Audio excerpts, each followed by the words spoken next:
Good evening. I'm a historian, and I make my living off of the dead.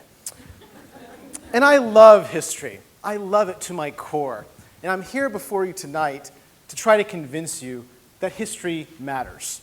In an era of STEM education, science, technology, engineering, and math, all of which are important pursuits, I, as a historian, am going to argue to you that history matters. But it took me a long time to come to this realization for the following reason. I had trouble finding myself, my family, in the historical record. That was a difficult process for me to come to. And I want to start by telling you one of the most important stories that's shaped my career as a historian. Many years ago, in the late 1970s, Walter Stern, the longtime Democratic state senator who represented this area of our state for many years in Sacramento, received an award from a local labor union. And upon receiving this award, accepting this acknowledgement from the working man that he had represented their interests, he said a very funny remark. And he said, while he was happy to receive this award, he thought it was a little bit ironical.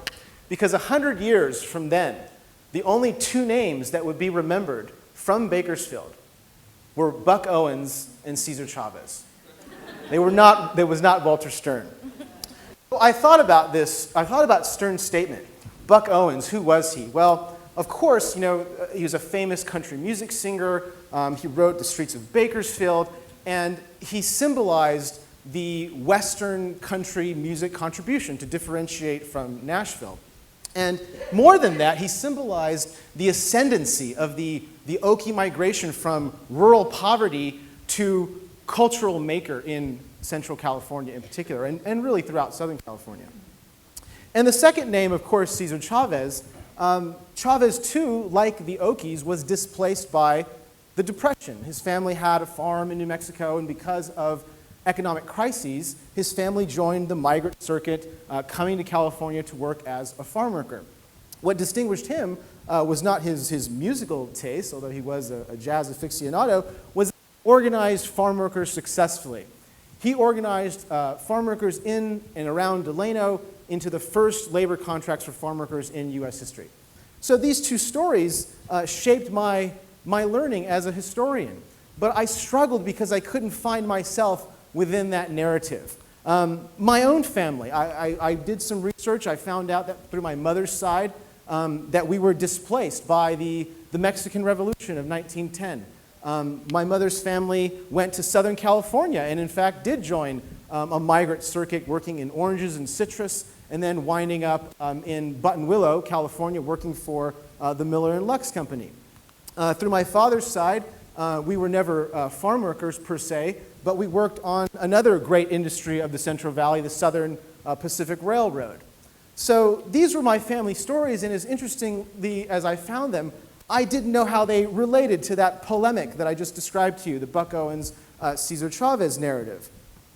So through my course as a historian, I've been privileged enough to read books. The books that moved me were the stories of struggle. And one story in particular that moved me was the story of Martin Luther King Jr. and the Southern Christian Leadership Conference and the battle to overturn Jim Crow segregation. Here he is behind me speaking at the Washington Memorial in 1963. King I found particularly attractive, his philosophy of nonviolence, his idea that the arc of justice was long but it bended toward justice was remarkable. I loved that. It was moving to me. But the problem was, it was a Southern narrative. As a Western boy, I couldn't relate to a story of black and white. I couldn't relate to a story of Mississippi. As James Baldwin, the famous black author, said, Mississippi was another country. Right? I couldn't relate to it. So I shifted my gaze. I shifted my gaze northward.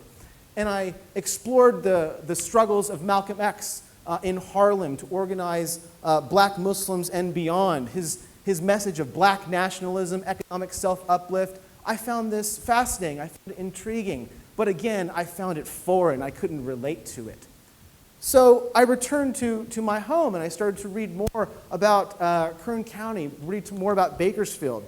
And I discovered some interesting publications in the last few years that really shaped my development as a historian and again convinced me that history mattered. Randy Shaw, Frank Bardicke, two texts to publish recently chronicle the coalitions that were built by the farm workers movement to effect social justice in the LGBTQ community, in the immigrant rights community, for janitors, in California politics. So the influence of the UFW was well beyond the farm labor question.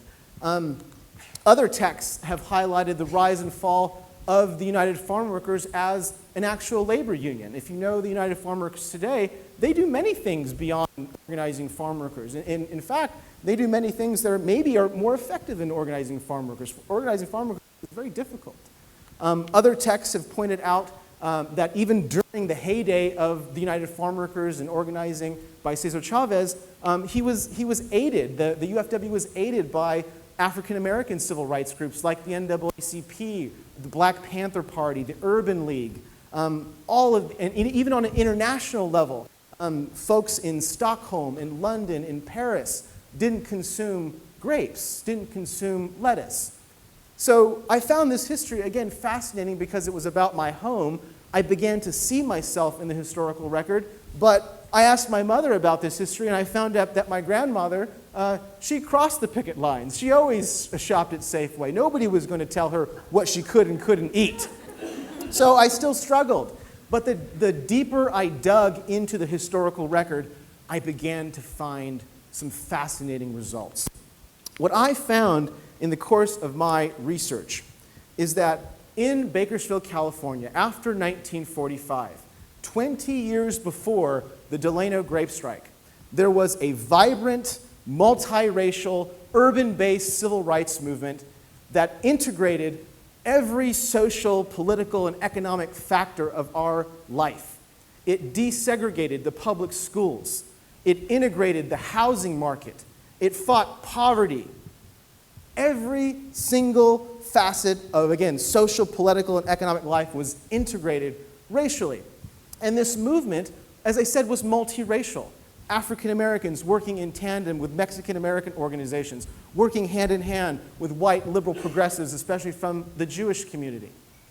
20 years before Chavez was on the cover of Time magazine, there was a vibrant movement to overturn racial segregation in our community. That was fascinating to me. This particular march that you see on screen, there's over 1,500 people marching in downtown Bakersfield to show solidarity with Selma in 1965. And maybe you went to the movies and saw what was going on in Selma recently. As I dug deeper, it really hit home to me. What I argued in my thesis a few moments ago was that history matters, but history only matters if you can see yourself in the historical record. And so I started to talk to my aunts and my uncles, and I asked them to show me their yearbooks. And my grandmother, through my father's side, had 8 children, and they all attended schools within the Bakersfield City School District from approximately the 1930s through the 1950s. The image that you see before you is Potomac Elementary, classroom 1953. What do you notice about the faces? If you look at the faces, you see black children, and you see a sprinkling of Latino children. In fact, the gentleman, the little boy who's on the upper row with the cute plaid shirts is my father. And again, all my aunts and uncles attended segregated schools. But what was the nature of segregation in Bakersfield? It was quite different from the Jim Crow South. This is what historians and sociologists call de facto segregation. But as I dug deeper, I realized that there were public policies that shaped black and brown settlements in Southeast Bakersfield. One of the most influential ones was something Gene Tackett, our former Board of Supervisors, talked about the movie McFarland the other day in the newspaper, that racial covenants were quite normative in the Central Valley. What's a racial covenant? It's when a housing deed says that if you move into X neighborhood, you cannot sell your home to a quote-unquote Negro or a Mexican. So this was a revolutionary moment for me as a historian. Again, I came to realize that history mattered to my life, that history, in fact, mattered to me because I could finally see myself in the historical record and come to the realization that, again, Bakersfield had a multiracial, dynamic, urban-based civil rights movement that put and created the context for the United Farm Workers to achieve the reforms that they did.